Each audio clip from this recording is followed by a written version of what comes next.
దేవుని స్తోత్రం. దేవుని వాక్యాన్ని మనం చదువుకొని వాక్య ధ్యానంలోనికి వెళ్తాం. చూడండి, సామెతల గ్రంథం 22వ అధ్యాయము 4వ వచనం.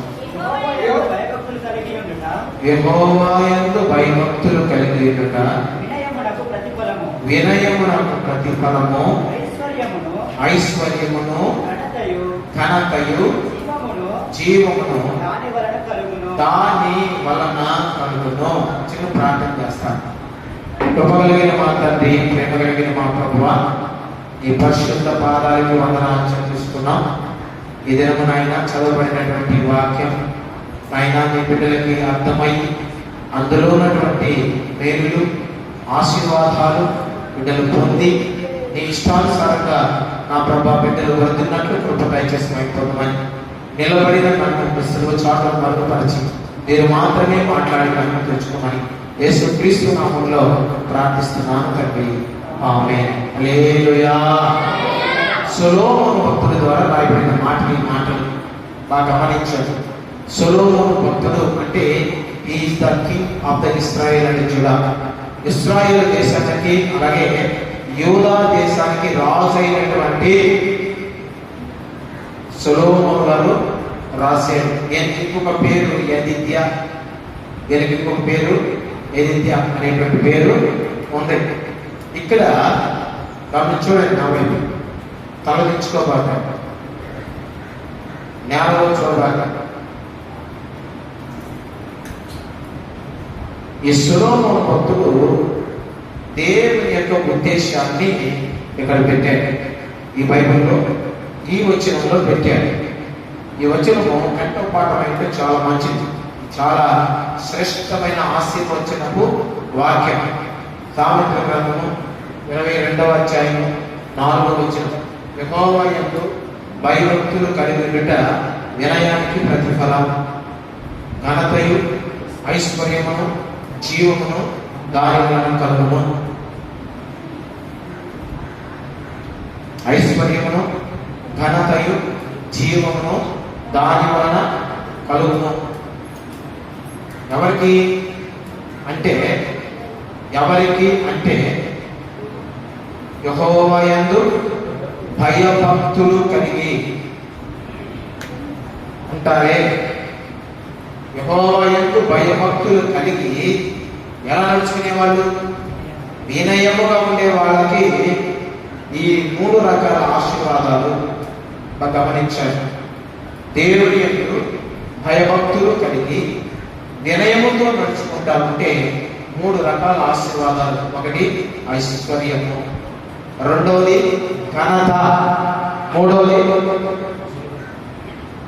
జీవము. ఈ 3. ఇది ఎవరి ఉద్దేశం చెప్పండి? ఎవరి ఉద్దేశం? ఇది దేవుని యొక్క ఉద్దేశం. సొలొమోను ద్వారా సర్వ ప్రజలకు రాయించినటువంటి మాట. ఈ మాట వచ్చే ఆదివారం మీరు చూడకుండా చెప్పాలి. ఇప్పుడే చెప్పేస్తాను కదా. ఈ మాటను బాగా కంఠపాఠం చేసి పెట్టుకోండి. ఎందుకంటే మీ జీవితాల్లో ఐశ్వర్యం కలగాలని, ఘనత కలగాలని, నిత్య జీవంతో మీరు జీవించాలని, అంటే ఆయుష్ పరిమాణం మనకు ఎంతైతే దేవుడు ఇచ్చాడో అంతవరకు జీవించాలనేది దేవుని యొక్క ఉద్దేశం మాకు గమనించాలి. అలా జీవిత ప్రమాణంగా ఆయు పరిమాణం వరకు జీవిస్తూ ఎలా ఉండాలి? ఐశ్వర్యతులుగా ఉండాలి, ఘనత వహించే వారుగా ఉండాలి అని దేవుని యొక్క కోరిక. అర్థమవుతుందా? అలా ఉండాలి అంటే మీ జీవితము ఐశ్వర్యము, ఘనత, జీవముతో కూడినటువంటి జీవితముగా ఉండాలి అంటే ఏం చేయాలి అంటే దేవుని యందు భయము, భక్తి కలిగి ఉండడం. దేవుని యందు భయము, భక్తి అంటే చెడుతనముని విసర్జించుకోవడం. బాగా గమనించాను. దేవుని యందు భయము, భక్తి అంటే చెడుతనమును విసర్జించడం. అలా విసర్జించిన వారే వినయము కలిగి ఉంటారు. చెడుతనమును విసర్జించిన వారే వినయము కలిగి ఉంటారు. వినయము కలిగిన వారికి ఐశ్వర్యం వస్తుంది, ఘనత వస్తుంది, నిత్య జీవము జీవిస్తారు. అంటే వాళ్ళకి దేవుడు ఇచ్చిన ఆయుష్ పరిమాణం వరకు జీవిస్తారు. గమనించండి. నేను యూట్యూబ్లో కానీ పేపర్లో కానీ చూస్తున్నా, అగ్నిపథ్ అనేటువంటిది మోడీ ప్రవేశపెట్టారు. అగ్నిపథ్ అనే దాంట్లో మోడీ ప్రవేశపెట్టి 17 ఏళ్ల నుంచి 22 ఏళ్ల వరకు ఉద్యోగాలు ఇచ్చి వాళ్ళకి, అంటే ఆర్మీలో పనిచేయాలి. ఆర్మీలో పనిచేసిన తర్వాత ఆఫ్టర్ 22 అంటే 22 ఏళ్ళ అయిపోయిన వాళ్ళని 4 సంవత్సరాలు ట్రైనింగ్లో ఉపయోగించుకుంటారు. అయిపోయిన తర్వాత వాళ్ళని ఉద్యోగం వచ్చి తీసేస్తారు. 4 సంవత్సరాలు మాత్రమే సైన్యంలో కానీ మిలిటరీలో పనిచేయాలి అని పెట్టారు. ఆయన పెడితే దానికి అనేక మంది స్ట్రైక్ చేశారు. మరి చెప్పాలంటే ఆ రైల్వే ప్లాట్ఫామ్స్ తగలబెట్టారు, రైల్వే ట్రైన్స్ తగలబెట్టారు. ఏమి అంటే వాళ్ళు అంటారు, మాకు గత సంవత్సరంలో ఇలాంటిది జరిగింది, ఇంటర్వ్యూకి వెళ్ళాము, మరి చెప్పాలంటే ప్రతి ఓరల్ టెస్ట్, మరి స్కిల్ టెస్ట్ అంతా కూడా అసహ్యము. లాస్ట్కి పరీక్ష అనగా క్యాన్సిల్ చేసేసారు. పరీక్ష రాసింది మేము ఉద్యోగస్తులు వాటికి మిలిటరీలో. కాబట్టి మాకు ఉద్యోగానికి అర్హత లేకుండా ఎగ్జామ్ పెట్టుకొని ఆపేశారు. ఇప్పుడేమన్నారంటే కొత్త నోటిఫికేషన్ ఇచ్చారు. అయ్యా మేము ఓరల్ టెస్ట్ పాస్ అయ్యాము, మరి స్కిల్ టెస్ట్ పాస్ అయ్యాము, ఈరోజు ఉద్యోగం ఇవ్వమని అంటే మాకు ఇవ్వట్లేదు, మళ్ళీ ఫస్ట్ నుంచి రావాలి అంటున్నారు అని వాళ్ళు దేనికోసమో, ఉద్యోగం కోసం, దేశ సేవ చేస్తారు. ఎందుకు ఉద్యోగము? డబ్బులు సంపాదించుకోవాలి ఒకటి, రెండోది దేశానికి మేమేదో చెయ్యాలి అన్నటువంటి ఆలోచన వాళ్ళకు ఉంది. మిలిటరీ ద్వారా మేము ఏదో చేయాలి దేశానికి అన్నట్టు, దేశం కొరకు ప్రాణం పెడతాం అన్నట్టుగా వాళ్ళు మిలిటరీలో చేద్దామనే ఈ పోరాడుతున్నప్పుడు నాకు దేవుడు మాట్లాడడం ప్రారంభం చేస్తారు. ఇలా గమనించండి, ఉద్యోగాల కొరకు పాకులాడుతున్నారు, తగలబెట్టేస్తున్నారు. ఇద్దరు ప్రాణాలు కోల్పోయారు. దేనికోసమో చెప్పండి, దేనికోసమో? చదివిన దానికి ఉద్యోగం కోసము పోరాడుతున్నారు. ఉద్యోగం చేసుకుంటే ఏమొస్తుంది? వాళ్ళకి డబ్బులు వస్తుంది, గొప్పవాడు అవుతారు. కానీ బైబిల్ ఏం చెప్తుందంటే, ఉద్యోగం చేస్తే కాదు నువ్వు గొప్పడు అయ్యేది, ఉద్యోగం చేస్తే కాదు నువ్వు ఐశ్వర్యవంతుడు అయ్యేది, ఉద్యోగం చేస్తే కాదు నీకు ఘనత వచ్చేది. దేవుని భయభక్తులు కలిగి ఉంటే చాలు. హల్లెలూయా, హల్లెలూయా. రాబోయే కాలంలో మీ జనరేషన్ ఉద్యోగాలు రావు. ఏం చేస్తారు? మీకు ఉద్యోగాలు రావు, ఏం చేస్తారు? వస్తాయి, మీకు నమ్మకం ఉన్నాయా? ఇప్పటికే లేదు. ఒక జాబ్కి 1:1 ఒక పోస్ట్కి 1,00,000 మంది పోస్ట్ అప్లై చేస్తున్నారు. మీకు రేపు మీ జనరేషన్ వచ్చేటప్పటికి ఉద్యోగాలు వస్తాయి కదా? మాకు వస్తుంది అనుకుంటే దేవుని స్తోత్రం, అది మీ కాన్ఫిడెన్స్ లెవెల్. కానీ దేవుని వాక్యం ఏం చెప్తుందంటే, don't try for your own job. నీ సొంత ఉద్యోగం కోసం ప్రయత్నము చేయొద్దు. బైబిల్ వాక్యం చేయొద్దు. ఉద్యోగం కోసం ప్రయత్నం చేయొద్దు. భయభక్తులు కలిగి జీవితాలను విశ్వసించి వినయముగా నడుచుకుంటే ఉద్యోగం నీ కాళ్ళకి వస్తుంది. అదే చెప్పండి, మీరు ప్రయత్నం చేసి సంపాదించుకోవాలన్నది పారిపోతుంది. మీరు ప్రయత్నం చేసుకుండా ఏదైతే పొందాలని దేవుడి విషయమే అనుకుంటారో, దేవుడి విషయమై ఎప్పుడైతే మీరు మరి ప్రయాసపడతారో, దేవుడి విషయమై ఎప్పుడైతే పవిత్రంగా ఉంటారో, దేవుడి విషయమై ఎప్పుడైతే పరిశుద్ధంగా ఉంటారో, ఆటోమేటిక్ గా ఐశ్వర్యం ఎత్తుకుంటూ వస్తుందని దేవుని వాక్యము మీకు తెలియజేస్తా ఉంది.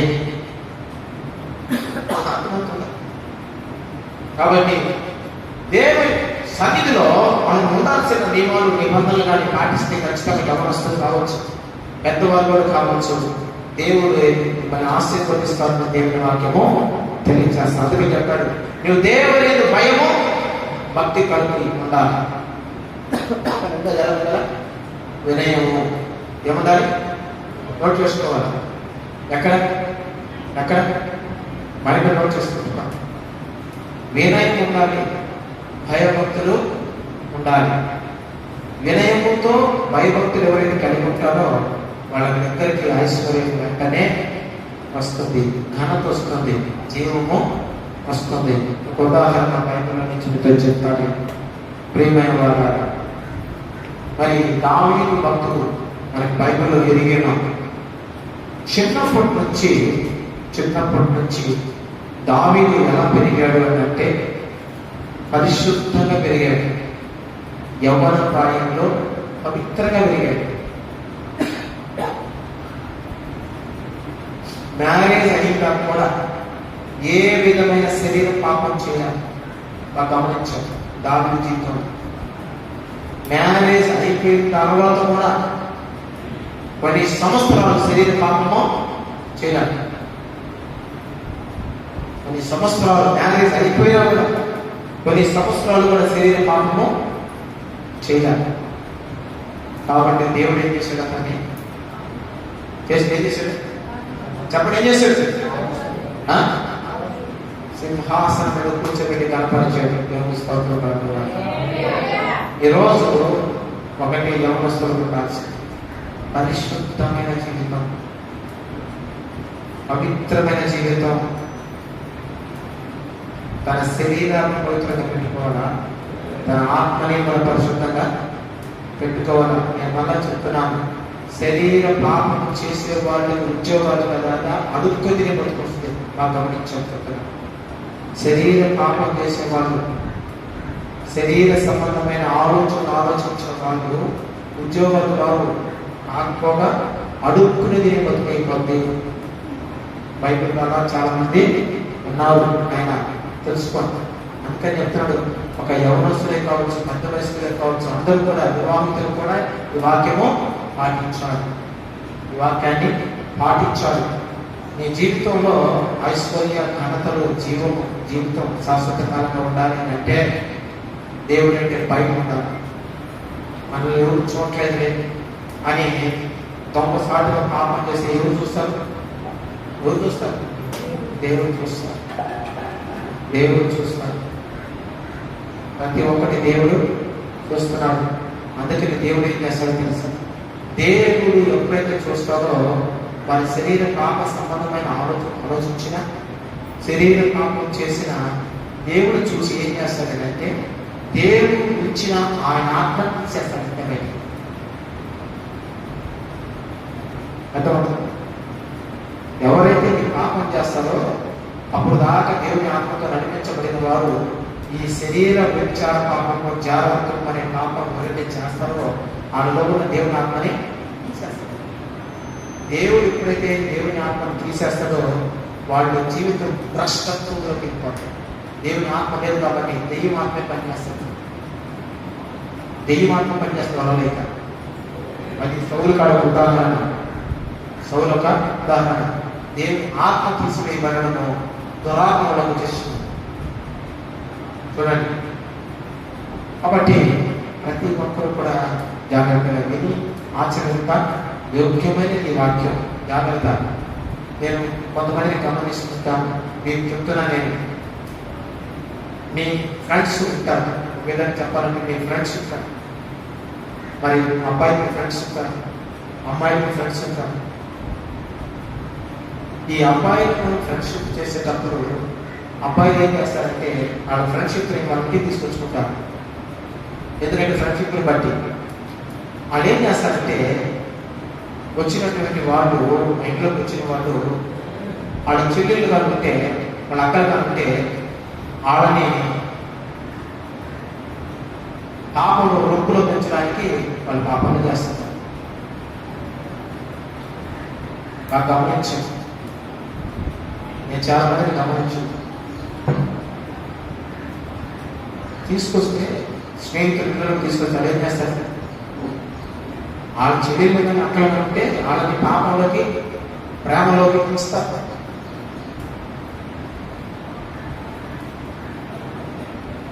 యవనస్తుల విషయంలో ఇలా వాళ్ళకి ఎక్కడ పాడైపోతుంది. చాలా యవనస్తుల విషయం ఇలాగా పాడైపోతుంది. ఎవరైనా ఇంటికి వచ్చినప్పుడు, మా ఇంటికి ఇద్దరు వచ్చారు, ఎగస్ట్రా మా అబ్బాయి కాబట్టి ఇద్దరు ఎగస్ట్రా వచ్చారు. మా ఇంటికి వచ్చినప్పుడు వాళ్ళు ఏమని పిలుస్తారు? మా పాపని ఏం పిలుస్తారయ్యా? పిలుస్తారా? నువ్వేం పిలుస్తారా? అలా పిలుస్తారు మీ స్నేహితులు?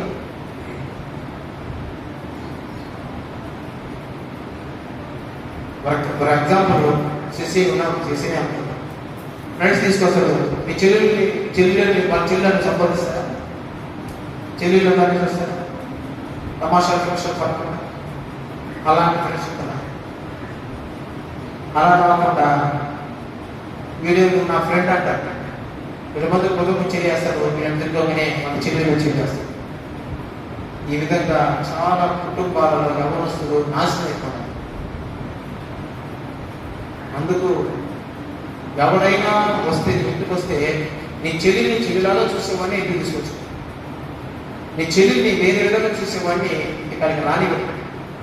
నీ ఇంటికి వచ్చేటువంటి వారు ఎవరైనా కూడా ఇలాంటి పవిత్రమైన మనసు, పవిత్రమైనటువంటి జీవితం జీవించే వాళ్ళైతే వాళ్ళతో ఫ్రెండ్షిప్ చెయ్యాలి. బైబిల్ వాక్యం చెప్తుంది, జాగ్రత్త, నీవు పాపాత్మలతో సహవాసము చేయొద్దు, పాపాత్మలతో సహవాసం చేయొద్దు.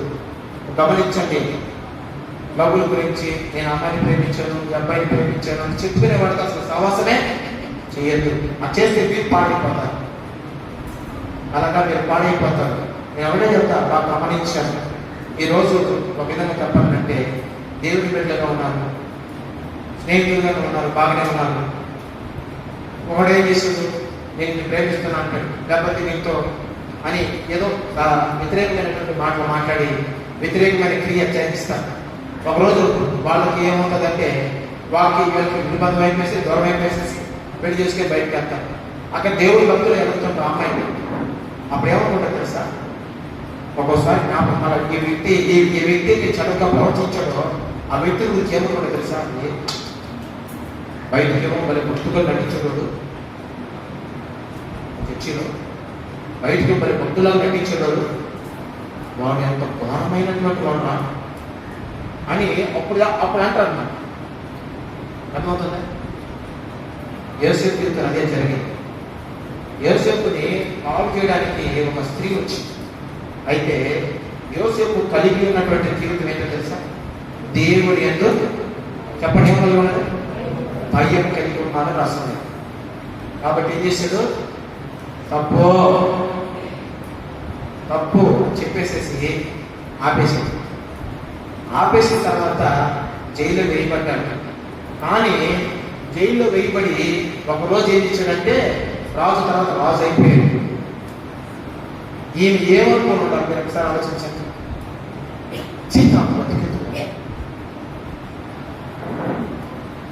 జాగ్రత్త, ఎవరినైనా నువ్వు పాడు చేయాలనుకుంటే ఒకరోజు ముందు పుట్టుకొని ఏడవలసిన పరిస్థితి. ఇంత పప్పు తీసుకుంటా, అలాంటి పవిత్రురాలు నేను పాటు చేయను, అలాంటి పవిత్రుడు నేను దేవుడి సన్నిధిలోకి వచ్చినటువంటి వారిని నేను అక్రమంగా నేను చూసింది అని ఒకరోజు గుండు పెట్టుకొని ఆ పాప శిక్ష అనుభవించడానికి సిద్ధమవలసిన పరిస్థితి. అందుకని బైబిల్ చెప్తుంది, పరిశుద్ధంగా ఉండాలంటే దేవుని భయభక్తులు కలిగి ఉండాలి. ప్రతి ఒక్కరి దగ్గర పరిశుద్ధంగా ఉండాలా. తమాషాలు పాడడము, ఏమి పోకిరి శాస్త్రం చేయడము, ఎవరు చూడటం లేదని చెప్పేసి మనం అనుకోవచ్చు. పిల్లలు అనుకుంటుందంట నాకు ఎవరు చూడట్లేదు అనుకుంటుందంట. ఏం చేసేటప్పుడు పాలు తాగేటప్పుడు అంటే ఏంటి అర్థం? పాలు తాగేటప్పుడు అంటే రాయలు అంటే దొంగతనం అమ్మా. ఇట్లాంటి తప్పుడు పని చేసేవాళ్ళు అందరూ దొంగలు. అలా అనుకుంటారు, తప్పుడు పని చేసేవాళ్ళు ఎవరు మనం చూడాలని అనుకుంటారు. కానీ దేవుని ఆత్మ ఉంటే చేయబడింది తిరిగి వాళ్ళకి పని చేయదు. గమనించాలి, దేవుని ఆత్మ నుంచే వెళ్ళిపోతుంది. ఇంకా వాళ్ళ భ్రష్టు పట్టిపోయింది, మైండ్ పనిచేయదు. ఇక మైండే పనిచేయదు, దేవుని మైండ్ పరచలేదు అనుకోవచ్చు. నాకేం నీ తప్పు చేయమ్మా, నేను వెలుగు చూడలేదు అనుకోవచ్చు. అని నేను గమనించి ఒక చిన్న పాపను నీ జీవితంలో ఆశీర్వాదాన్ని నాశనం చేసేస్తుంది. అందుకే చెప్తారు సొలొమోను భక్తుడు, అయ్యా ఎవరు పెట్టారా అర్థం వేసుకున్నారా ఇక్కడ తప్పు చేయబాకు, బయటికి వెళ్ళి ఉండాలి లేదు, అప్పుడు నీకు ఐశ్వర్యము ఘనత ఉండాలి. ఎందుకంటే సొలొమోను దేవుని భయము భక్తి కలిగి పవిత్రంగా జీవించినంత వరకు, దైవ వాక్యానుసారంగా నడుచుకున్నంత వరకు తన జీవితంలో ఐశ్వర్యము ఘనత జీవం అన్నీ సమంగా ఉన్నాయి. ఎప్పుడైతే ఈ పాపం చేస్తాడో ఎప్పుడైతే దైవ వ్యతిరేకమైన పాపం చేశాడో, అన్య సాంకేత్యం చేశాడో, విగ్రహాలతో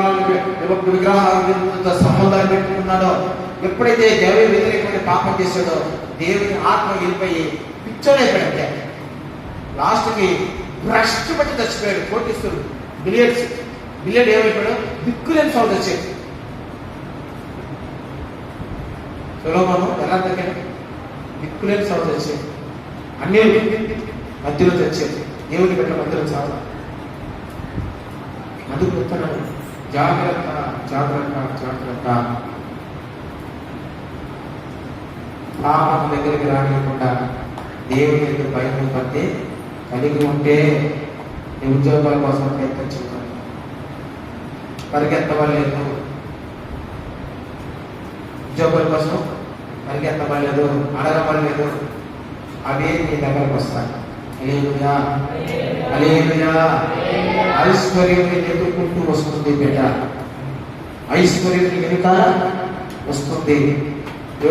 మన ఇంట్లో తీసుకోవాలి, ఏమా మన ఇంట్లో తీసుకోమని ఐశ్వర్యాన్ని అంటారు.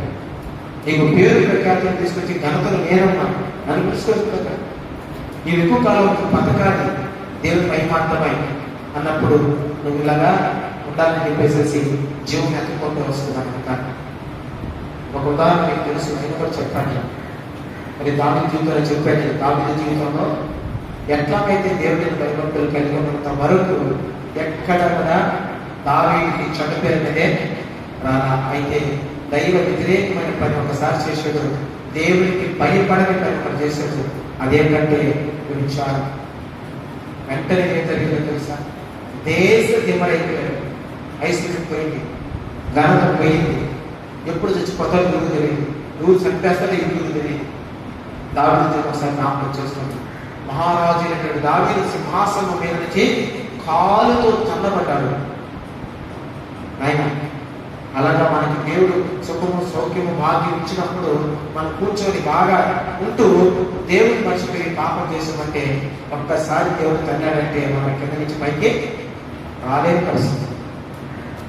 భక్తుల జీవితాలు మనం జ్ఞాపకం చేసుకుంటాం. అందుకని పాపానికి నీవు చోటు ఇవ్వద్దు, పాపానికి చోటు ఇవ్వద్దు, జాగ్రత్త.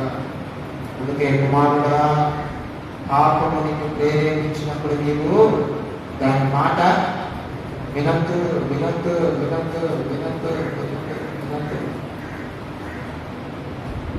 ఎక్కువ పాపం దేంతో జరుగుతుంది చెప్పండి, దేంతో జరుగుతుంది? ఇప్పుడు ఎక్కువ పాపం మొత్తమే దానికి మొత్తం. మీరు పాపం చేసి తల్లిదండ్రులు దుఃఖ స్వప్నంలో పంచుకోండి అయ్యా. అందుకని చూడండి, బైబిల్లో కొన్ని మాటలు చదువుకున్నా. లోకస్ వార్త 15వ అధ్యాయం, లోకస్ వార్త 15వ అధ్యాయం 11వ వచనం.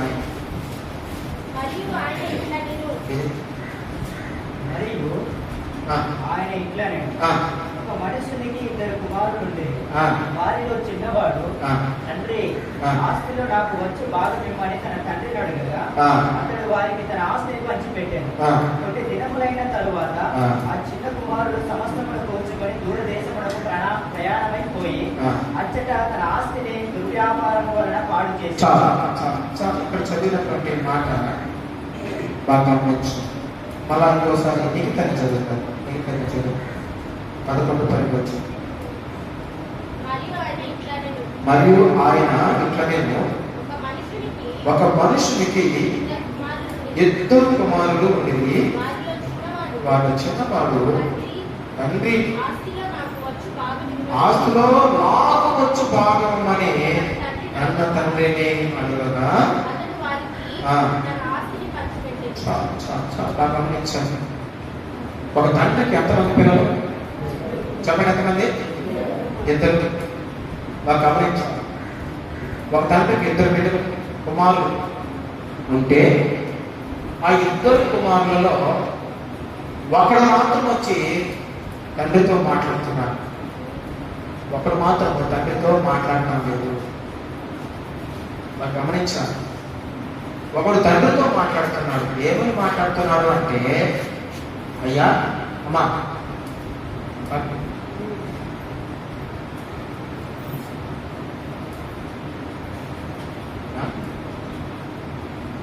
తండ్రితో ఏం మాట్లాడుతున్నాడు? నానా నాకు రావాల్సింది నేనేమి సంపాదించదా? 50 సంపాదించదా?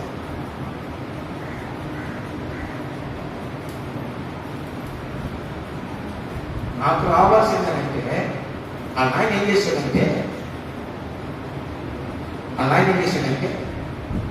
రేపు కొడుకులారా మన షాపు బాధ పదాన్ని చెప్పేసి 916 కేడియం ఉంగరాలు, పెద్ద కొడుకు 4, చిన్న కొడుకు 4.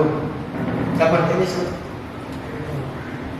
పెద్ద కొడుకు 4, చిన్న కొడుకు 4 అనగానే తీసుకొచ్చుకున్నాను.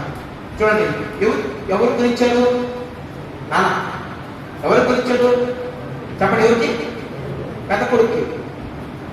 కొడుకా ఇదిగో అని పెద్ద కొడుక్కి 4 ఉంగరాలు ఇచ్చాడు. అది ఎవరు రాస్తాడు? చెప్పండి. ఎవరు రాస్తుంది? పెద్ద కొడుకు రాస్తాడు. చిన్న కొడుకు కూడా చిన్న కొడుకు అన్నాడు, ఇదిగో నీకు కొడుకు అని. అట్లాగా ఆయన పొలం కొన్నాడు. 10 ఎకరాలు పొలం కొని, కొడుక నీకు 5, నీకు 5, నేను చచ్చిపోతే మీకే. నాకు గమనించండి, నేను చచ్చిపోతే మీకే, బతుకున్నంత వరకు కాదు, నేను చచ్చిపోతే మీకే అన్నట్టుగా అన్ని తీసుకెళ్ళి ఆస్తి బాగా ఏం చెప్పాడు? 4 వందలు, 5 ఎకరాల పొలం, ఇట్లాగా ద్రాక్ష తోటలు అవి ఇవి మొత్తము కొనిచేసేసాడు. అప్పుడు ఏం పెట్టాడు పేరు? చిన్నోడికి పెద్దోడికి, చిన్నోడికి పెద్దోడికి, చిన్నోడికి పెద్దోడికి అనగానే చిన్నోడు ఏం చేశాడు? ఈ నాది నాది నాది నాది నాది నాది నాది అని పెట్టేస్తాడు పేరు. అందుకనే కదా, అందుకని తల్లిదండ్రులు ఆస్తులు సంపాదించినప్పుడు ఏనాడు తల్లిదండ్రులు ఆస్తులు సంపాదించినప్పుడు ఇది వాడికి ఇది ఈమెకి అనకూడదు.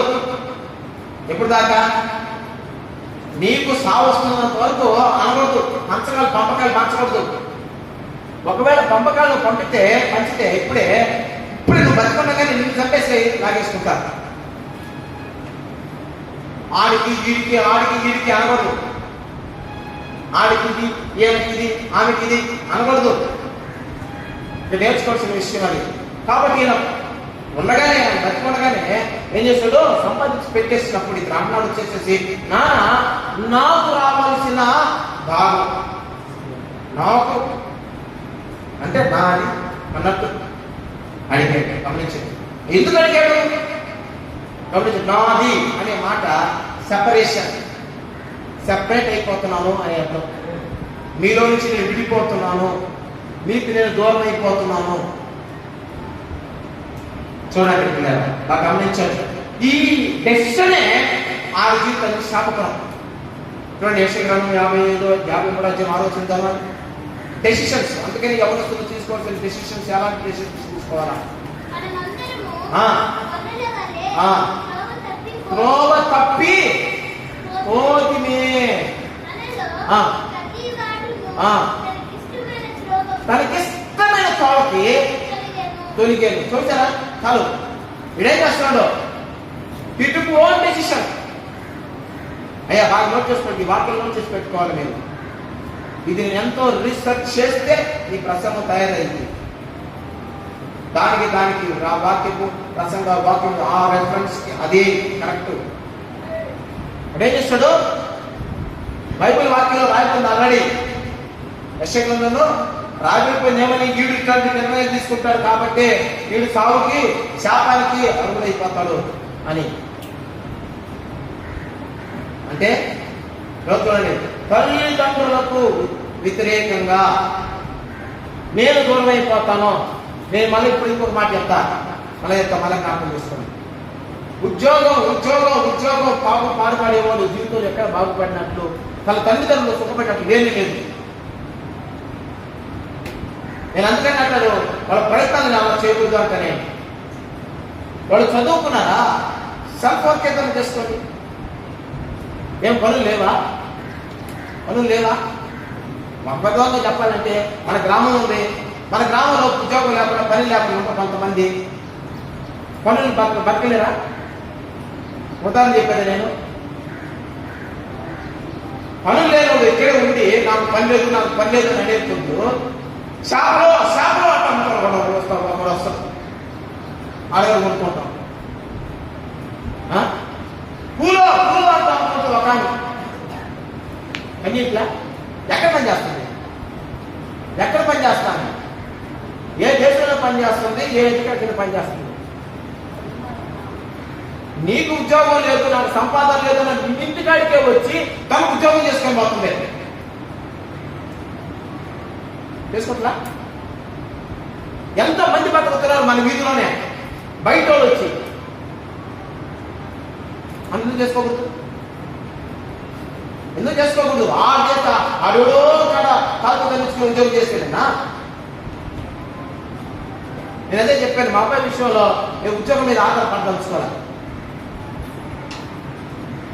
ఉద్యోగాలు రావాలా, అది రావాలా, ఇది రావాలా, నో.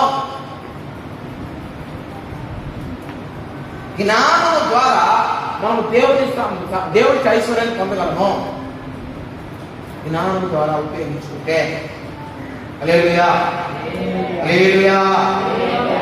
సేవకు ఆటంకరంగా దేవుడు నా బిడ్డని మహిమకు అంటే దేవుడి సన్నిధిలో లేకుండా వచ్చే ఉద్యోగం కోటి రూపాయల ముందు నేను పంపించను.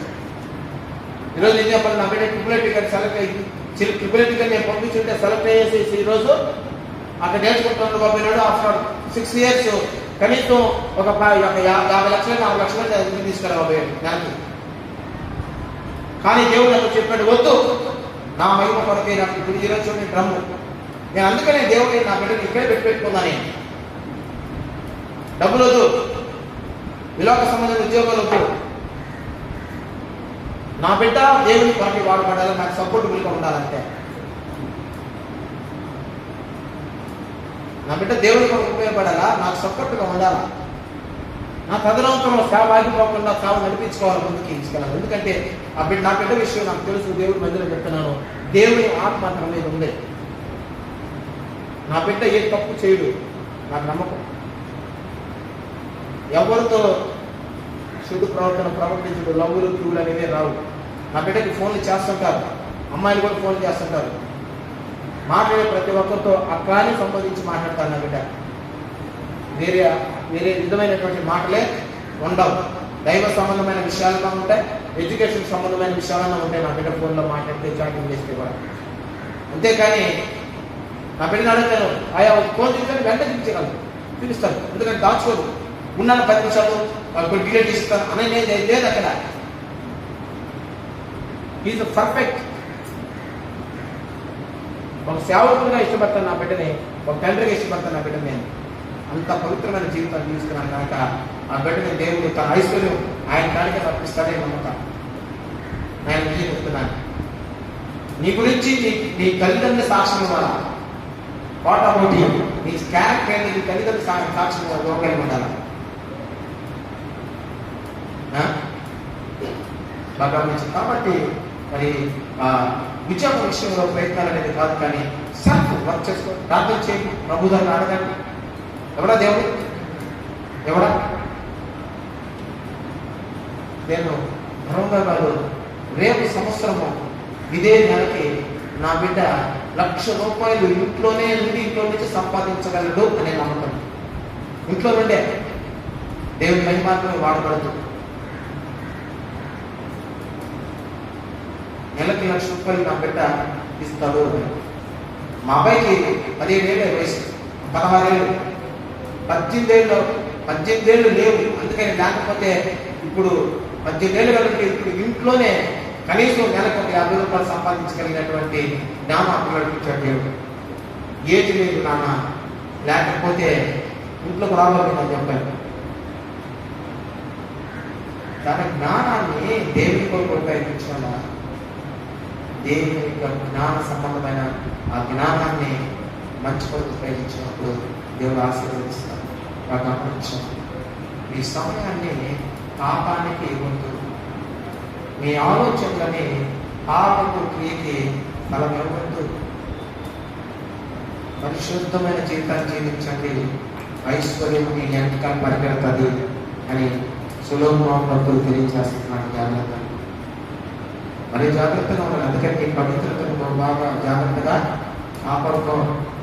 నీ పవిత్రతను జాగ్రత్తగా కాపాడుకో. ఎవరి బిడ్డ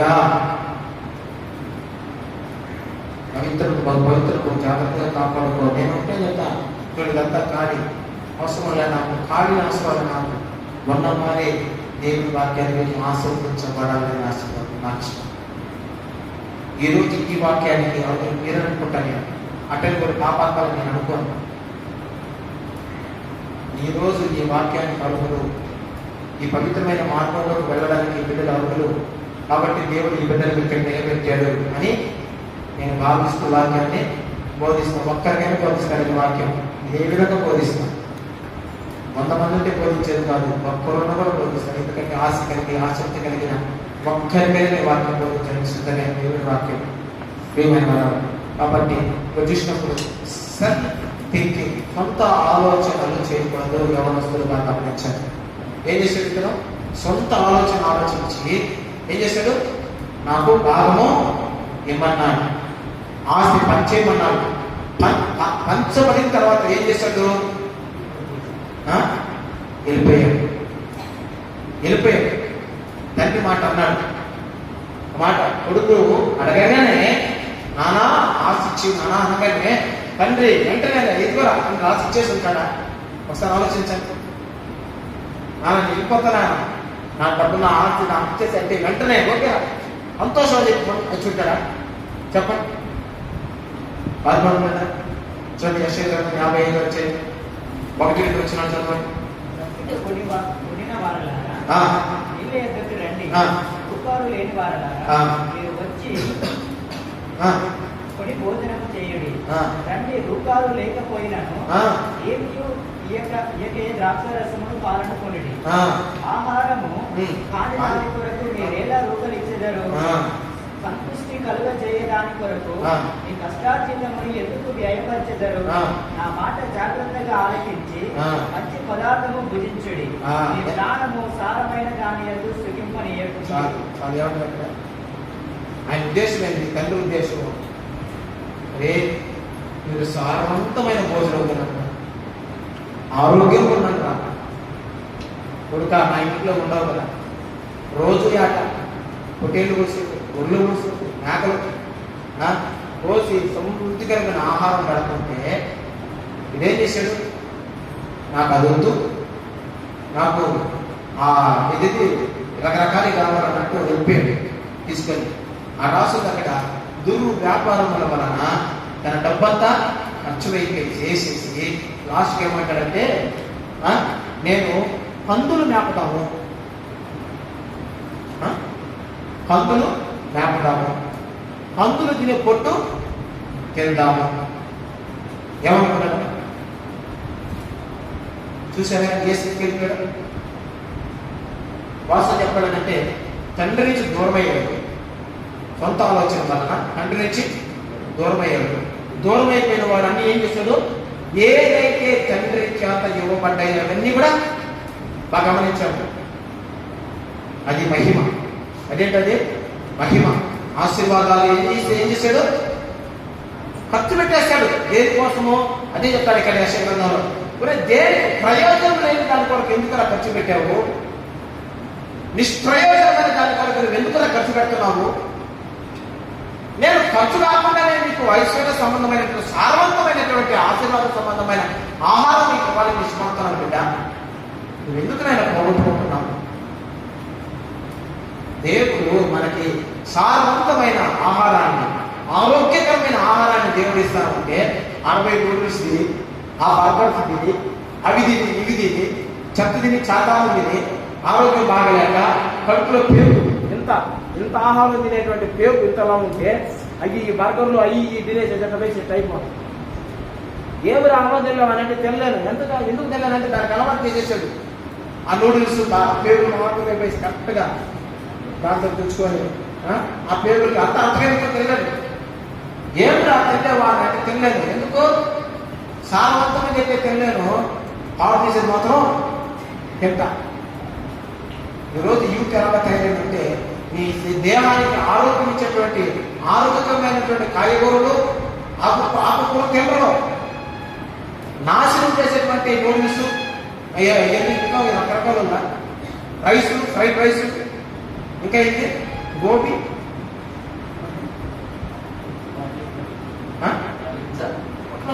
ఒక పొద్దు కొట్టండి రేపు నిండా పెట్టినటువంటి 10 లక్షల ప్రమాణాలు దేవుడు ఆరోగ్యకరమైన వీటికి తినరానంటే ఎదుర్కోలేదు. తిందాం అనుకుంటే మేమన్నా తిన్నామని నాకు సొంతం, మేము తిన్నాము ఎదుర్కోలేదు. మందులు కుక్కలు దేవుడిచ్చే సారవంతమైనది నువ్వు అనుభవించాలి అంటే అనుభూతి. నిజంగా చెప్పాలంటే బైబిల్ వాక్యం చదువుతుంది 18 అధ్యాయం చూడండి, సామెతల గ్రంథం 18 మొదటి వచనం చదవండి. వేరొందు గోరువాడు ఇచ్ఛానుసారంగా నడుచువాడు, అట్టివాడు లెస్సైన జ్ఞానమునకు విరోధి. బుద్ధిహీనుడు వివేచన యందు సంతోషింపక తన అభిప్రాయములను బయలుపరచుట యందు సంతోషించు. 18 అధ్యాయం మొదటి వచనం అదేనండి, మీరు కరెక్టేనా? సరే 28 చూడండి, 28 ఎవడును తరమకుండానే దుష్టుడు పారిపోవు. నీతిమంతులు సింహము వలె ధైర్యముగా ఉండును. దేశస్థుల దోషము వలన దాని అధికారులు అనేకులవుదురు. బుద్ధి జ్ఞానములు గల వారి చేత దాని అధికారము స్థిరపరచబడును.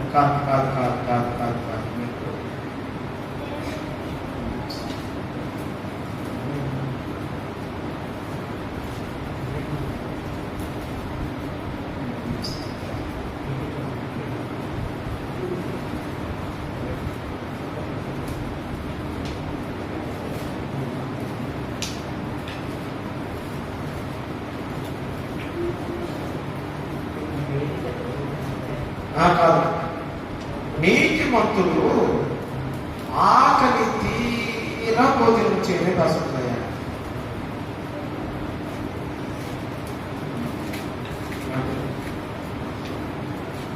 నీతిమంతులు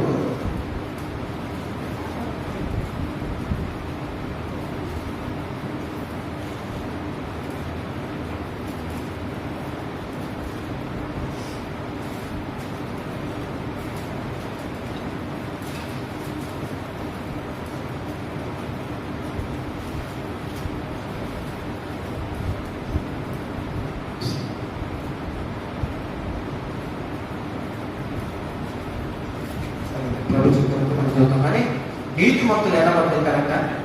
ఆకలి తీరా భోజనం చేస్తారు. ఏం చేస్తారు? నీతిమంతులు ఆకలి తీరా భోజనం చేస్తారు. నేను ఇంకొక మాట చెప్తాను.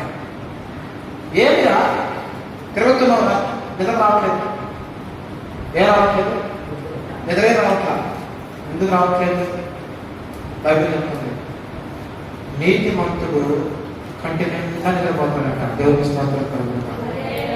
అలాగా నీతిమంతుడు కడుపు నిండా ఉంటాడు, నీతిమంతుడు కంటిన్యూగా నిద్రపోతాడంట. సుఖ నిద్ర రాష్ట్రం.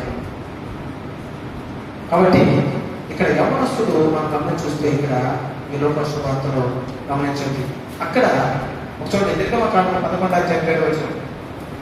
నిర్గమకాండం 11 అధ్యాయం 7 వచ్చింది. ఐగుప్తీయులను ఇశ్రాయేలులను వేరుపరచునని నిర్గమకాండం 11 సారీ లేవికాండం 11:7 లేవికాండం 11:7 లేవికాండం 11:7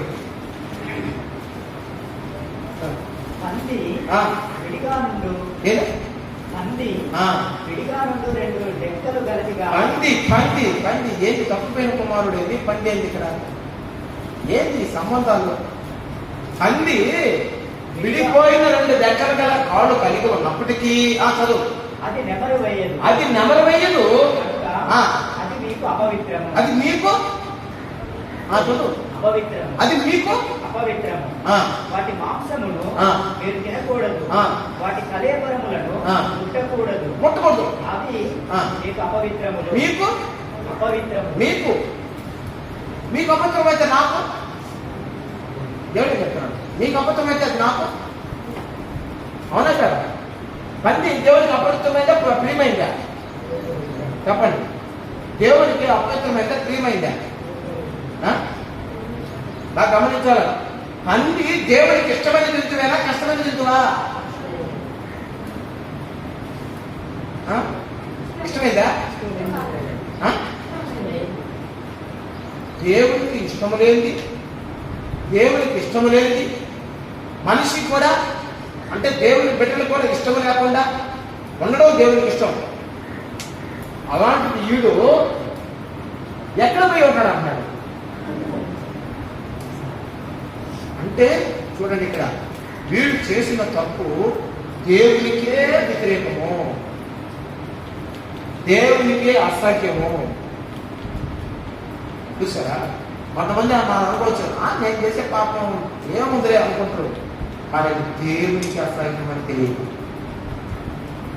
పెద్ద పాపం అనిపిస్తుంది, ఆర్తి వచ్చుకుని వేడయ్యా, పెద్ద పాపం అనిపిస్తుందా? కానీ దేవుడు ఏమంటున్నాడు, రైట్ వాడు నాకు అసహ్యంగా అంటున్నాడు ఇక్కడ. ఎందుకంటే వీడు పోయేసి యువత శేఖరణ తీసుకున్నాడు. ఎంతో పందితో సావాసం చేసి వీడు పందితో పడుకున్నాడు. వీడు పందితో సహజీవనం చేశాడు. ఏం చేశాడు? ఈరోజు దేవుని బిడ్డలు పోయి పందులతో సహజీవనం చేస్తున్నారు కాబట్టి దేవునికి దూరం అయిపోతున్నారు. అర్థమవుతుందా? సహజీవనానికి అర్థమవుతుందా? కాపురం చేస్తున్నారయ్యా పందులతో, నీచమైన పనులు చేస్తున్నారు, పందులతో సావాసం చేస్తున్నారు. పందులతో అంటే పందులు అంటే ఏంటి? చెడగొట్టేది, దేవుడికి అసహ్యమైంది, పాపం చేసేది, పాపంలో పెట్టేసేది, మీ గొంతు కోసేది, మీ నాలుగు ఖండాలుగా చేసేసేది పంది. అందుకే రాస్తున్నాడు, అది ఎలాంటిదంటే కత్తి మీద తేలు పూసినటువంటి మాటలు కలిగిందంట. కత్తి మీద తేలు పూసి, నాకంటే నాలుగు మీద గట్టి కత్తిని మాట స్థానం ఉంది కదా, తేలు నాకంటే నాలుగు ఎన్ని ఖండాలు అవుతుంది? 2 మొదటి పెట్టి నాకండి. అది చూడండి, ఈ వ్యభిచారం అనే పాపం ఇలాంటిది. అయినా పందితో చెప్పాలంటే పందుతో పాపం తీసుకుంటేట. అందుకని వాళ్ళ దేవుడి పట్ల దేవుడికి ఇష్టమైంది లేదని, అది ఇష్టమైన పాపం అది. అందుకే చెప్తున్నాడు ఇక్కడ, ఏం చెప్తున్నాడు, వాడు పందు మనం కొట్టేది చెప్తున్నా. పందే అసహ్యమైతే పందు తినేది తింటా అంటున్నాడు వీడు. పందే అసహ్యమైతే ఏమన్నాడు? పంది తినేది తింటాను అంటున్నాడు. ఎంత నీచమైన స్థితిలో వెళ్ళిపోయాడు చూడండి. అంటే ఒక్కసారి దేవుడి నుంచి దూరమైనటువంటి వాడి బతుకు అలా వెళ్ళిపోతుంది. ఎవరి బిడ్డలారా అర్థమవుతుందా? ఒక్కసారి దేవుడి కాంచి దూరం అయ్యి నా ఆస్తి, నా భాగము, నా ఐశ్వర్యము, నా జ్ఞానము, నా శక్తి, నా బలం అనుకున్న వాడి బతుకు ఏమైపోతుంది? పంది కన్నా నీచమంగా ఘోరంగా తయారైపోతుంది. లేదు. అయితే దేవుడి కోరుకునేది ఏంటంటే, ఎంత ఘోరమైన పాపి అయినా ఆయన వైపు తిరిగితే క్షమిస్తాడు. ఛాయిస్ ఉండదు. ఎంత ఘోరమైన పాపం చేసినా కూడా ఒక ఛాయిస్ పెట్టాడు అక్కడ. ఏమని? తిరిగి వస్తే అప్పులు చేసుకొని వాళ్ళని మళ్ళా ఆశీర్వదించడానికి చేశాడు. చూడు, కాబట్టి తండ్రి కాడు ఉన్నంత వరకు ఎలా ఉన్నాడు అబ్బాయి? ఐశ్వర్యంతో ఉన్నాడా? తండ్రి కాడు ఐశ్వర్యంతో ఉన్నాడా? ఘనతుందా? ఎందుకు ఘనతుంది? యజమానులు వస్తున్నారు వాళ్ళు, పనులు అందరూ. రాసిన బైబిల్ మీరు చూడండి, మా ఇంటి లేదా నా తండ్రి దగ్గర అనేక మంది పరివారం తిరిగి, అంటే నేను యజమాని అంటే ఘనత కదా అది. ఎక్కడ కూర్చొని కుర్చీ మీద కూర్చొని 10 గురాలు వేసుకొని కిల్లు చెప్పులు వేసుకొని, అయ్యా యజమానుడా. అయితే తండ్రిని కనిపెట్టుకున్న వాడు బతుకు ఎలా ఉంది? తండ్రిని కనిపెట్టుకునే ఉన్నాడు ఒకడు. ఎలా అంటారు? అదే ఘనత, అదే ఐశ్వర్యం, అదే జీవం ఉందా లేదా? ఉండాలి. మీరు చదువుకొని 31 వచ్చిన అక్కడ ఏమంటాడంటే నా వలియు నీవి కుమారుడా. ఇప్పుడు దాకా అనుభవించావు కదా, ఆడు పోయాడు, పారైపోయాడు, వాడి కోసం ఒక్క పొట్టలు పోసాడు, నువ్వు రోజు పొట్టలు కోసం తిరుగుతాడు అక్కడ. నా దగ్గర లేవాడు. దేవుని దగ్గర ఉన్నటువంటి వాడు సంతోష ఆశీర్వాదాలు కలిగి ఉంటాడు. దేవుని బిడ్డ ఉంటూ ఉంటాడు. దేవుడు కన్నా దేవుడికి దూరమైన వాడి బ్రతుకు చూడండి పంది కన్నా నేర్చుకునే బతుకైపోతుంది. తల్లిదండ్రులు వ్యతిరేకించడం, తల్లిదండ్రులకు తెలియకుండా ప్రేమించడం, తల్లిదండ్రులని బాధ పెట్టేసేసి వాళ్ళ బ్రతుకులు ఎలాగైపోతున్నాయంటే చూడండి చిత్రాకు వలె అయిపోతున్నాయి బ్రతుకులు. రోడ్డు మీద చూస్తూ ఉంటాను, రోడ్డు మీద చూస్తూ ఉంటే దాన్ని లేచిపోయి ఇచ్చినోడు కావాలి. వాళ్ళు బ్యాగులు తీసుకొని కొత్త ఉంటారు, నీళ్ళు ఉండవు, వాళ్ళకి స్నానాలు ఉండవు, నానాలు ఏముండవు, ఏమి నడిచిపోతూ ఉంటారు. చెప్పులు కూడా ఉండవు, అరిగిపోతాయి. ఎంత దూరం నుంచి నడిచి వస్తున్నారు గుడి నీళ్ళు లేకుండా.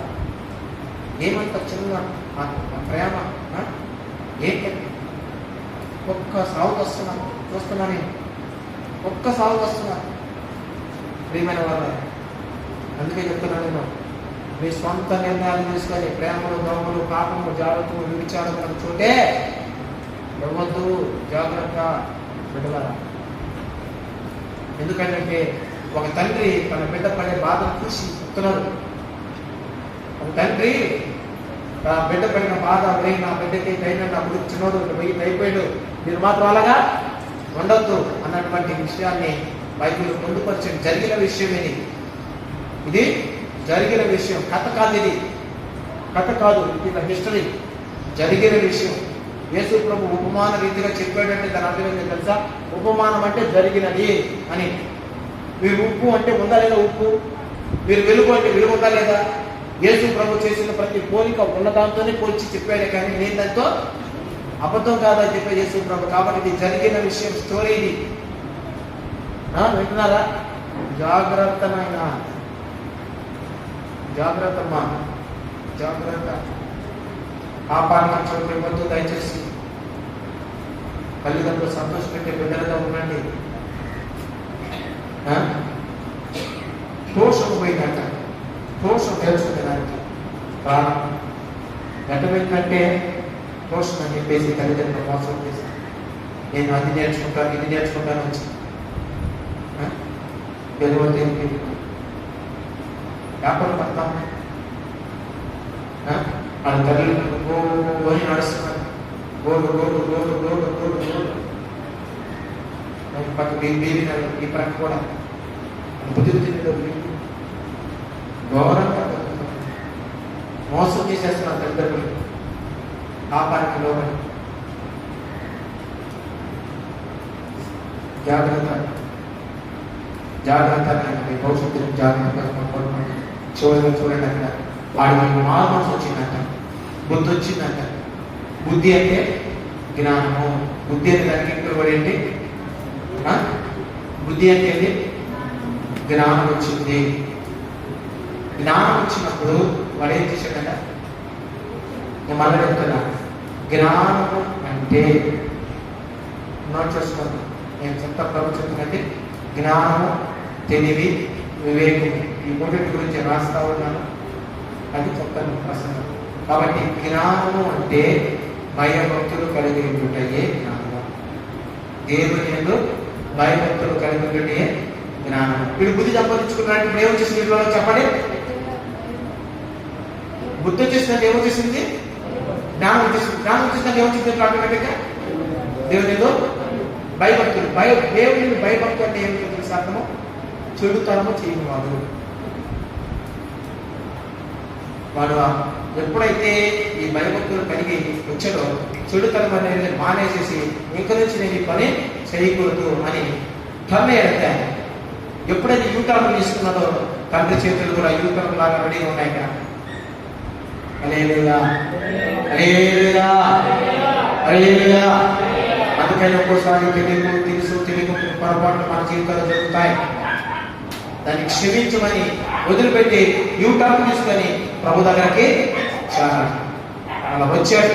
అలా వచ్చినప్పుడు వెంటనే అక్కడ తండ్రి ఏం చేశాడంట, పైన కూర్చొని సింహాసనం కూర్చొని దిగి వీధి బయట వస్తున్నప్పుడు పరిగెత్తాడంట. ఈ లోపల వీడి నిర్ణయం తీసేసుకుంటున్నాడు. ఏమంటున్నాడు, ఇక్కడ నుంచి నా తండ్రికి వ్యతిరేకంగా, దేవునికి వ్యతిరేకంగా నేను పాపం చేశాను, ఇంకా పాపం చేయను అని నా తండ్రి పాదాలు పట్టుకొని క్షమాపణ వేడుకుంటాను అన్నప్పుడు ఆ తండ్రి ఆ మనసుతో ఆయన వస్తున్నప్పుడు తండ్రి వచ్చేసి తండ్రి కాడికి రాగానే తండ్రి కాడికి వచ్చేసేసి, నానా నేను నీకు అనబెట్టడానికి వరకు నోరు మీద మీ దగ్గర క్షమాపణ పొందాలని, మీ దగ్గర కన్నీళ్ళు పెట్టించాలని దగ్గర తండ్రి కోరిక. నువ్వు ఎల్లప్పుడూ సంతోషంగా ఉండాలి బిడ్డ. నీ కాడ క్షమాపణ నేను కోరుకుంటానంట, నీ కాడ కాళ్ళు పట్టించుకుంటానంట. లేదా కొడుక రారా అని గట్టిగా కౌగులించుకున్నారంట. ఇదిరా నీ స్థానం, అది కాదురా బిడ్డదారా, దేవుడు ఇచ్చే స్థానం అది. నీ ప్రతి ఒక్క బిడ్డకి దేవుడు ఇచ్చే స్థానం ఏంటి ఉండే తప్పుకోమంటాడు. అందుకని యేసు ప్రభు శిష్యుల్లోకి వచ్చే వాళ్ళందరూ ఏం చేశాడు, యేసు ప్రభు కౌగులించుకొని ముద్దు పెట్టుకొని తన శిష్యులలోకి ఆహ్వానించేవాడు. కౌగులించుకొని ముద్దు పెట్టి తన శిష్యులలోకి ఆహ్వానించేవాడు. ఎల్లప్పుడూ ఈ service ready to invite you. నేను ఆహ్వానించడానికి ప్రభు దగ్గరగా రెడీ ఉన్నాడు. అందుకని మన పాపాన్ని విడిచిపెట్ట. అందుకని ఆ యవ్వన బిడ్డ పాపాన్ని ఎప్పుడైతే విడిచిపెట్టాడు వెంటనే తీసుకొచ్చి మనకి ఏం చేయించాడంట, స్నానం చేయించాడు. ఏం చేయించాడు? స్నానం అంటే పాపం, పూర్వ పాపాలన్నీ కూడా కడిగివేయబడ్డాయి. హల్లెలూయా, హల్లెలూయా. పాపాలు కడిగివేయబడ్డాయి. వెంటనే అన్నాడు, ప్రశస్త వస్త్రములు నా బిడ్డకు ధరించాడు. ప్రశస్త వస్త్రాలు ఎప్పుడైతే వస్త్రాలు వేసుకున్నాడో వెంటనే చిన్నకే జై అన్నాడు. వెంటనే స్టార్ట్ అయిపోయింది. వేసేది ఉంగరాలు రాష్ట్ర బైబిల్లో, ఉంగరాలు వేసేయండి, చెప్పులు ధరింపచేయండి నా కుమారుడికి. కూర్చోబెట్టిన కుర్చీ మీద ప్రశస్త వస్త్రాలు ధరింపచేసి ఘనత, ఐశ్వర్యం, లాస్ట్కి ఆహారం లేక చచ్చిపోవాల్సిన వాడు ఇప్పుడు మల సింహాసనం మీద కూర్చొని జీవించాడు ఎక్కువ కాలం. హల్లెలూయా, హల్లెలూయా. అందుకు దేవుని యందు భయము భక్తి కలిగిన వాడికి ఏం కలుగుతుంది చెప్పండి? ఒకటి ఐశ్వర్యము, ఘనత. వదిలిపెట్టుకోండి. మళ్ళా వచ్చేసేది. ఎప్పుడైతే భయభక్తులు కలిగి మళ్ళా పాపాలు విడిచిపెట్టేసేసి పరిశుద్ధమైన జీవితంలోకి ఎప్పుడైతే వచ్చాడో వెంటనే సింహాసనం మీద మళ్ళా కూర్చోబెట్టబడ్డాడు. జై జై అని మళ్ళా పొగడబడ్డాడు. హల్లెలూయా. అందుకని రాబడింది, తెలివి కలిగిన వారికి కిరీటమును ఆయన ఇస్తాడని రాస్తుంది. ఏ కిరీటం తెలుసా? తెలివి కలిగిన వారికి నీకే కిరీటం ఇస్తాడట. దేవునికి స్తోత్రం. హల్లెలూయా. తెలివి ఎవరైతే తెచ్చుకుంటారో, జ్ఞానం ఎవరైతే తెచ్చుకుంటారో, బుద్ధి ఎవరైతే తెచ్చుకుంటారో వాళ్ళకి మళ్ళీ కిరీటం ఇవ్వబడుతుందని రాస్తుంది సామెతల గ్రంథంలో. నీకు కిరీటం కావాలి. దేవుడు కోరుకుంటుంది, నా బిడ్డ యువరాజుగా ఉండాలి, నా బిడ్డ యువరాజుగా ఉండాలని కోరుకుంటున్నాడు. కానీ మానసుగా పంది పక్కన కూర్చొని పందితో పట్టుకొని కౌగులించుకొని పందిని ముందు పెట్టుకోవాలని కాదు. అందుకని ఇస్లాంలో ఒక ఇది తెలుసా మీకు? నేను గమనించి చాలా మంది ఇస్లాంకి సంబంధించిన వాళ్ళలో పెళ్లి చేసుకుంటే ఓన్లీ ఇస్లాంస్నే పెళ్లి చేసుకుంటారు. ఇస్లాంస్నే పెళ్లి చేసుకుంటారు, వేరే వాళ్ళు పెళ్లి చేసుకుంటారు. ఎందుకో తెలుసు, సిద్ధాంతం బైబిల్ వాక్యం మనకు సిద్ధాంతం ఉంది. అన్ని జనులతో మీరు సాంగత్యము చేయకూడదు. నువ్వు అన్ని జనులతో సాంగత్యం చేసినప్పుడు నాకు అసహ్యములుగా తయారవుతావు, హేయుడు అయిపోతావు అని చెప్తుంది. అందుకని చెప్పలేదు, దేవునికి అసహ్యమైన దానితో నువ్వు సావాసం చేయకూడదు. దేవునికి అసహ్యమైన పంది, దేవునికి అసహ్యమైన పంది ఆహారం, దేవునికి అసహ్యమైన పందితో సహవాసం. అంటే ఈ లోక సంబంధమైనటువంటి పంది లాంటి వాటితో మనం దూరంగా ఉండాలి. అప్పుడే ఐశ్వర్య ఘనత జీవాలు మనకు దేవుని వల్ల అనుగ్రహిస్తాం. హల్లెలూయా. కాబట్టి ఆనాటి యూదులనే వివాహం చేసుకోవాలి, క్రైస్తవులనే వివాహం చేసుకోవాలి అని సిద్ధాంతం పెట్టారు. అంతేగాని ప్రేమలు దోమలు ఉండకూడదు. అలాగ ప్రేమించి పోయినటువంటి వారి బ్రతుకులు ఏమైపోయినాయి తెలుసా? కత్తికో కండ అయిపోయింది. అంతే. ఈ లైట్స్ బైబిల్లో దేనాది అమ్మాయి ఏం చేసింది? ఏం చేసింది? వెళ్ళింది బయటికి. ఏం చేశారు? రేపు చేయబడింది. జాగ్రత్త ఆడపిల్లలు జాగ్రత్తగా తన పవిత్రతను తను కాపాడుకునే విధంగా కూడా పాడు చేయబడబట్టు మీ శరీరం దేవుడికి వ్యతిరేకమైపోతుంది. ఎవరి బిడ్డలాగా చెప్పింది మాస్టర్. ఎవరి గురించి చెప్పింది? ఏ అమ్మాయి గురించి చెప్పింది? చెప్పండి, ఏ అమ్మాయి గురించి చెప్పింది? ఎఫ్తా కుమార్తె. ఎంత పవిత్రంగా జీవించుంటే ఆమెని ఈ రోజుకి సంవత్సరం 4 రోజులు జ్ఞాపకం చేసుకుంటుంటారంట. అంత పవిత్రమైన జీవితాన్ని జీవించి. హల్లెలూయా, హల్లెలూయా. కాబట్టి దేవుడు నిన్ను కోరుకుంటున్నాడు ఐశ్వర్యంతో ఉండాలని. బిడ్డలాగా ఎవరు పెట్టాలి? ఏం కోరుకుంటున్నాడు దేవుడు? చెప్పండి, ఎలా ఉండాలని కోరుకుంటున్నాడు దేవుడు? మళ్ళీ చెప్పండి, ఎలా ఉండాలి? ఐశ్వర్యంతో ఉండాలి. రెండోది కనుక, మూడోది ఏ జీవం? దేవుడు ఇచ్చిన జీవ ఆయుష్. ఎంతో మంది ఏమైపోతున్నారు? ఎవరేమి బతకాల్సిన ఏమైపోతున్నారు? గౌరవంగా చనిపోతా ఉన్నా. వాడు ఎవరు పేరు మీద కూడా చేసుకోనంట. నిత్య యవ్వనుడు 22 ఏళ్ళు. ఎట్లుంది పరిస్థితి చూడండి. ఇలాంటివి రాకుండా ఉండాలంటే, దేవుని సన్నిధిలో సుఖ సౌఖ్యంలో కలిగి ఉండాలంటే దేవునికి భయభక్తులు ఖచ్చితంగా కలిగి ఉండాలి. దేవుడి మాటలు చెప్తున్నాను.